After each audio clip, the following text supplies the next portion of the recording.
Vem aí Esmeralda nas novelas da tarde do SBT. Entre muitos palpites, vontades e algumas apostas bem nada a ver, a confirmação dessa história aponta para um cenário que me deixa até otimista. O SBT parece estar pensando em novelas que não estão mega saturadas de tantas reapresentações. A versão mexicana de Esmeralda é um título que chega a ser inédito para boa parte do público. Seria a nova tendência? Analise comigo no Almanaque Latino de hoje.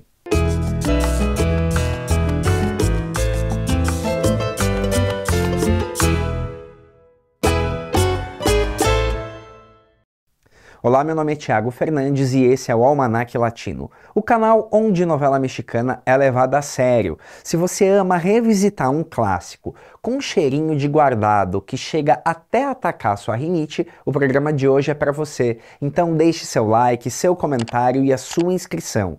E se você clicar no sininho, adivinhe só, o YouTube vai te notificar cada vez que a gente publicar um conteúdo novo. Assim você não perde nada e ainda ajuda a nossa comunidade a crescer.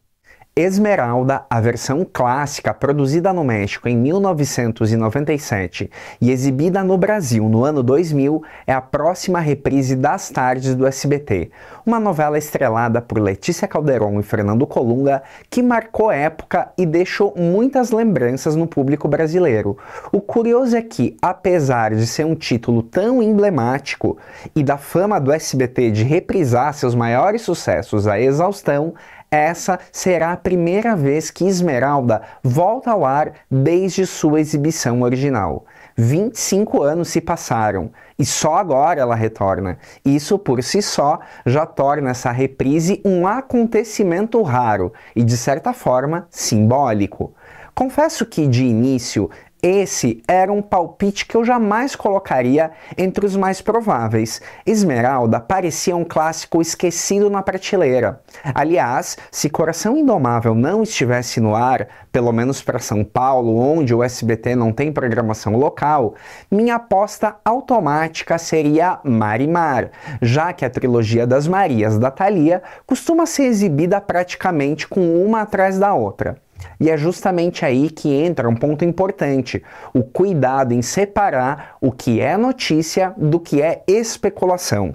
Quem acompanha páginas e grupos de novelas sabe bem como é fácil transformar um simples estudo de título em manchete sensacionalista. Às vezes basta alguém dizer que ouviu falar para que alguma informação ganhe força de verdade. Por isso, antes de sair acreditando em qualquer rumor, vale sempre perguntar quem confirmou e onde isso foi publicado oficialmente. Muita gente se empolga e publica. SBT estuda tal novela como próxima reprise. Mas o verbo estudar é o mais traiçoeiro de todos quando o assunto é TV, porque ele pode significar absolutamente tudo e ao mesmo tempo nada. Explico. Toda emissora tem um acervo imenso de novelas disponíveis, e o simples fato de um título estar em análise não quer dizer que ele será exibido. Às vezes é só uma conversa de bastidor, uma ideia colocada na mesa durante uma reunião, e isso já vira manchete. Outras vezes, alguém dentro da emissora comenta uma possibilidade sem decisão oficial, sem data, sem definição, e quando chega à internet, o rumor ganha vida própria. Eu canso de receber no meu direct uns prints com "você viu isso?". É por isso que a gente precisa separar o que é notícia confirmada do que é especulação editorial. Notícia é quando há um anúncio oficial, um documento interno, uma chamada gravada ou, pelo menos, uma confirmação de fonte direta e identificável. Em se tratando do SBT, às vezes nem existindo tudo isso faz com que aquela reprise de fato entre no ar. Especulação é quando a informação vem apenas de fontes próximas, gente que é ligada à emissora ou uma pessoa que trabalha lá. Essas expressões são o jeito elegante de dizer ninguém confirmou nada ainda. No fim das contas, acompanhar bastidores de novela é quase como torcer por um time. Cada um tem sua torcida, sua preferência e seus palpites. E tudo bem, faz parte da diversão. trago boas notícias. Ao que tudo indica, dessa vez, o SBT cansou de revisitar o catálogo daquelas novelas que a gente já sabe até a ordem das falas, de tantas exibições acumuladas num curto espaço de tempo. Aliás, vamos combinar que as 3 reprises em exibição no momento são histórias que já voltaram ao ar mais de uma vez. Tanto Maria do Bairro, Rubi e Coração Indomável, que está sendo exibida apenas para São Paulo, não são exatamente tramas que despertam aquele frescor da descoberta, né? São novelas queridas, icônicas, mas que o público praticamente já assiste no modo automático, sem surpresa, sem expectativa, só pela nostalgia. E isso, claro, tem limite. A verdade é que, por mais que a gente ame ver Por Que Está Beijando a Aleijada pela enésima vez, até a saudade precisa de um pouco de distância para continuar funcionando. Por isso a notícia é animadora. Ao que tudo indica, o SBT começou a entender que o público quer reviver clássicos sim, mas também redescobrir histórias, ou seja, não basta ser famosa. A próxima reprise precisa ser lembrada, mas não saturada. Algo que desperte curiosidade, que dê vontade de acompanhar de novo, como se fosse a primeira vez.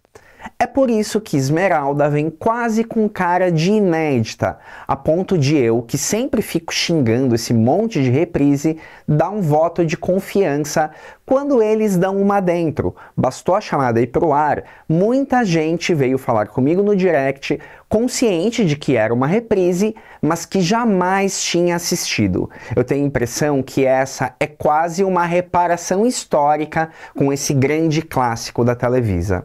Apesar de ter feito bastante sucesso quando exibida pela primeira vez, Esmeralda é um curioso caso de sucesso que só pintou na tela do SBT uma única vez. Mas isso tem uma explicação bem simples.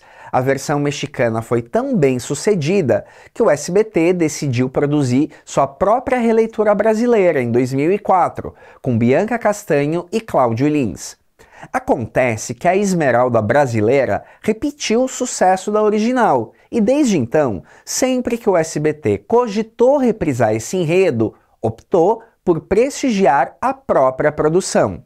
Assim, a versão com a Bianca Castanho voltou ao ar em 2010, 2014 e 2022.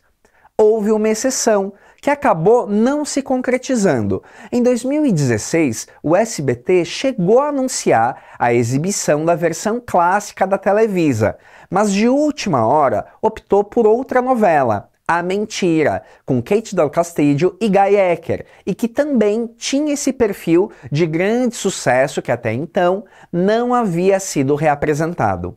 Agora pode ser a chance do público finalmente rever a mágica versão do enredo clássico de Délia Fiadio, que foi a primeira produção executiva assinada por Salvador Mejía. Aliás, como essa novela só foi exibida pelo SBT há 25 anos atrás, é bem provável que seja inédita para uma parcela considerável do público. Bom, inédita naquelas, né? Todos os remakes baseados nessa história são bastante fiéis ao original, da década de 1970, e por isso carregam tanto o sucesso da sinopse, que serviu de base, quanto as críticas ao machismo impregnado no enredo. Vou confessar, recentemente eu fiz uma reprise particular de Esmeralda, já pronto para detonar a novela. Fui assistir com aquele olhar de quem pensa, isso deve ter envelhecido mal. Mas gente, desculpa, não tem como. Acabei passando pano mesmo. A produção mexicana tem uma magia muito própria nas duas fases da história. Tanto na etapa rural, com a Esmeralda camponesa, vestida de verde e um aplique sempre impecável, quanto na fase urbana, quando ela surge como enfermeira e encara o drama da maternidade e da identidade do pai do filho. É aquele tipo de melodrama que, mesmo quando você tenta resistir, te fisga de novo.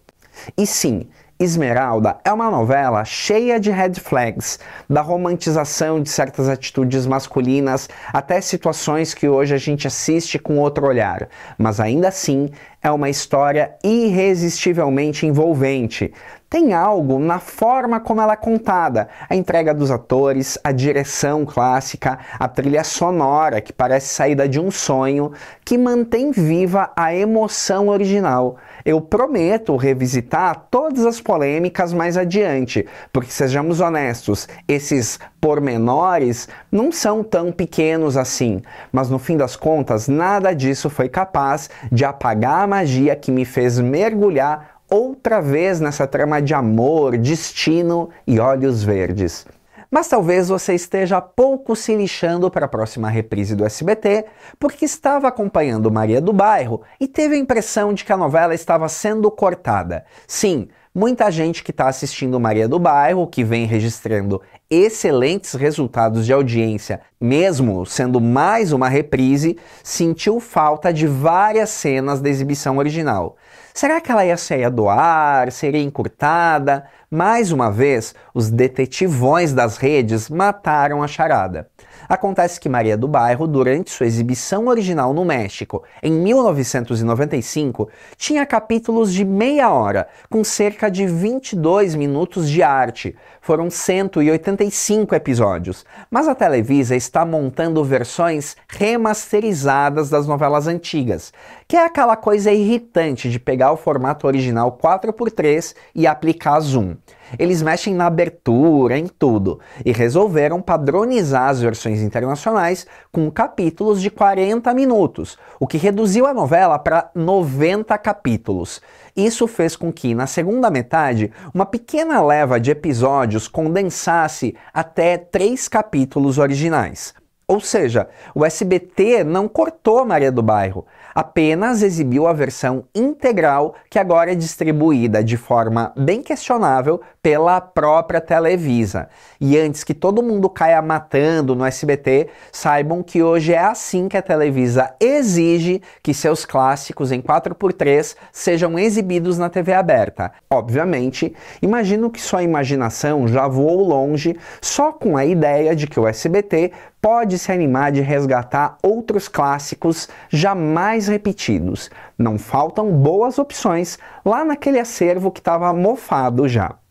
E agora eu quero saber de você. Quem vai assistir Esmeralda de novo? Quem aí tá contando os dias para rever Letícia Calderon e Fernando Colunga em um dos seus papéis mais icônicos? Ou será que para você essa história também vai ser totalmente inédita? Tá animado para rever ou curioso para finalmente entender por que essa novela virou um clássico? De um jeito ou de outro, o fato é que Esmeralda tá de volta e convenhamos, o SBT acertou em cheio dessa vez. Deixe seu like, seu comentário e até a próxima semana.